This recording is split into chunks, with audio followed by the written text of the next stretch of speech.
Hello friend, কেমন আছো তোমরা সবাই? আশা করছি ভালোই আছো। খুব টেনশনের মধ্যেই আছো। তো টেনশন করার কিছু নেই। আমি তোমাদের সেই সলিউশনটা জন্যই কিছু বলবো, যে তোমরা কী করে রান প্র্যাকটিস করবে, কী করে করলে তোমাদের টার্গেট কমপ্লিট হবে এবং কীভাবে রান করা যাবে, এবং 7 দিন আগে কী করে রান প্র্যাকটিস করে তোমরা রান কভার করবে। তো প্রধানত 3টে বিষয় নিয়ে আজকে আলোচনা করছি। তো ভিডিওটি শেষ পর্যন্ত দেখবে। প্রত্যেকটি সেকেন্ড খুব গুরুত্বপূর্ণ। ভালো লাগলে অবশ্যই লাইক, শেয়ার এবং সাবস্ক্রাইব করবে। তো চলো শুরু করা যাক। তো নিশ্চয়ই তোমরা থাম্বনেল দেখে বুঝতেই পেরেছো যে অনেকের সামনে ডাব্লিউবিপি এসআই রানিং চলছে এবং সামনে কনস্টেবল আসছে এবং অনেক আরও ডিফেন্সের পোস্টগুলো আসছে। তো কী করে সেই রানগুলো কমপ্লিট করা যায় সেই নিয়ে আজকের পুরো ভিডিও। তো রান অনেক রকমের হয়। অনেক রকম বলতে গেলে 5 কিলোমিটার, 1600 মিটার এবং 800 মিটার এবং 400 মিটার। 400 মিটার সম্ভবত মেয়েদের। তো প্রত্যেকেরই জন্য বলছি। তো প্রথমত তোমাকে রান কমপ্লিট করতে গেলে, ধরো তোমার 5 কিলোমিটার রান যদি থাকে, সে 5 কিলোমিটার রানের টার্গেট তোমাকে কী করতে হবে? অনিয়মিত প্রতিদিন 10 কিলোমিটার করে রান কভার করতে হবে। জানো তোমার হাতে 5 কিলোমিটার কিছু না মনে হয়। এবার কী করে রান কভার করবে? টাইমে ঢুকতে পারছি না স্যার, টাইমে ঢুকতে পারছি না দাদা, কিছু বলেন। এই টপিকটার জন্য আজকে তোমাদের আমি বলছি।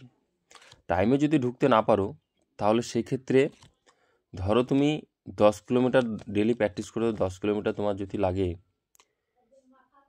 আধ ঘন্টা বা 1 ঘন্টা, সেক্ষেত্রে তুমি যে স্টেপে দৌড়াচ্ছ সেটা কম্পিটিশান হচ্ছে না, জাস্ট তুমি নিজে কম্পিটিশান করে দৌড়াচ্ছ। কিন্তু তোমাকে দৌড়ার একটা ক্যাপাসিটি আছে, সেই ক্যাপাসিটিটা আমি লাস্টে বেলায় বলছি। তোমাকে কিন্তু 5 কিলোমিটার জায়গায় নিয়মিত 10 কিলোমিটার রান প্র্যাকটিস করতে হবে। এবার যাদের 1600 আছে তারা কত কিলোমিটার রান প্র্যাকটিস করবে? যাদের 1600 আছে তারা অনিয়মিত প্রতিদিন 4 কিলোমিটার থেকে 5 কিলোমিটার রান প্র্যাকটিস করবে, যারা আগে থেকে অনিয়মিত করে আসছো। এবার যাদের 800 মিটার আছে তারা কি করবে? তাদেরকে অনিয়মিত প্রতিদিন 2 কিলোমিটার অথবা 3 কিলোমিটার রান কভার করতে হবে। হলো, প্রতিদিন এটা করতে হবে।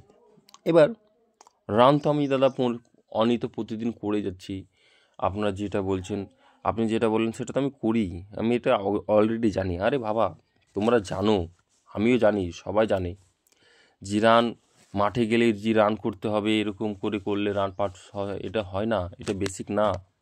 সেই বেসিকটা কীভাবে কভার করতে হবে সেটা জানতে হবে। এবার শরীরের মধ্যে দম কীভাবে আনবে সেটাও তোমাদেরকে জানতে হবে।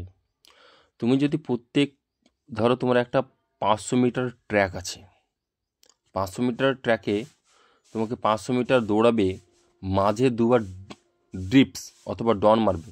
যাদের লং রান তাদের জন্য বলছি। শরীরে দেখবে রান করার পরই তোমাদের সঙ্গে সঙ্গে ড্রিপস মারতে হবে, ডন মারতে হবে। অনিয়মিত 10টা করে ড্রিপস মারবে, সঙ্গে সঙ্গে আবার ওঠা দৌড়া শুরু করে দেবে। দেখবে তোমার যে রানের যে কষ্টটা হচ্ছিলো সেই কষ্টটা অনেকটা হালকা হয়ে যাবে। তাহলে এই করতে করতে তোমাদের দমটা কাছে চলে আসবে। এবার পায়ের স্পিড কী করে বাড়াবে, আমি প্রত্যেকের জন্যই বলছি। পায়ের স্পিড কী করে বাড়াবে? পায়ের স্পিড বাড়াতে গেলে তোমাদেরকে প্রথমত পাটাকে পুরোটা তুলতে হবে। পুরোটা তুলতে বলতে গেলে তোমাদের যে পায়ের যে হাঁটু আছে, হাঁটু লেভেল আরও উঁচু করে তুলতে হবে। আমি তোমাদের ফটো দিয়ে দিচ্ছি কীভাবে তুলতে হবে। ফুল স্পিড তুলবে, তাহলে স্লো মোশনেই তুমি দৌড়ো, স্লো করে ট্রাই করবে, ফুল স্পিডই তুলবে। তোলার পর তোমাদের জাস্ট দেখবে কত স্টেপটা তুমি লং ফেলছো। এক্ষেত্রে কী হবে, তোমার টাইম অল্প লাগবে এবং তোমার শরীরের যে কষ্ট, সে কষ্টটা কিন্তু তোমার হবে না। এবং তোমার যে মুখ, সে মুখটা মাটির দিকে রাখা যাবে না। তোমার টার্গেট মিনিমাম সোজাসুজি সামনের দিকে তাকাতে হবে। কারণ তুমি যদি নিচের দিকে মুখ করো, তোমার গতিশীল কম হবে এবং তোমার বডি সেটা ঝুঁকে যাবে সামনের দিকে। তাতে কি তোমার শরীর যে ওয়েট, সে ওয়েটটা নিয়ে যেতে তোমার অনেকটা কষ্ট হবে। তাহলে সেক্ষেত্রে তোমার অনেক পরিশ্রম হবে, অনেক শক্তি হবে, অনেক এনার্জি লস হবে। এনার্জি আনতে গেলে শরীরের মুখ ঠিক তোমার ওপরে করতে হবে, স্ট্রং করতে হবে এবং লম্বা লম্বা স্টেপ ফেলতে হবে। লম্বা স্টেপ ফেলে তুমি তো পারবে না। তার জন্য তোমার যে পেছনের যে পাটা, পেছনের দিকে পাটা সম্পূর্ণভাবে তুলতে হবে। সম্পূর্ণ তুললে তোমার লং লং স্টেপ পড়বে এবং তুমি আরও স্টেপে আগিয়ে আগিয়ে যেতে পারবে।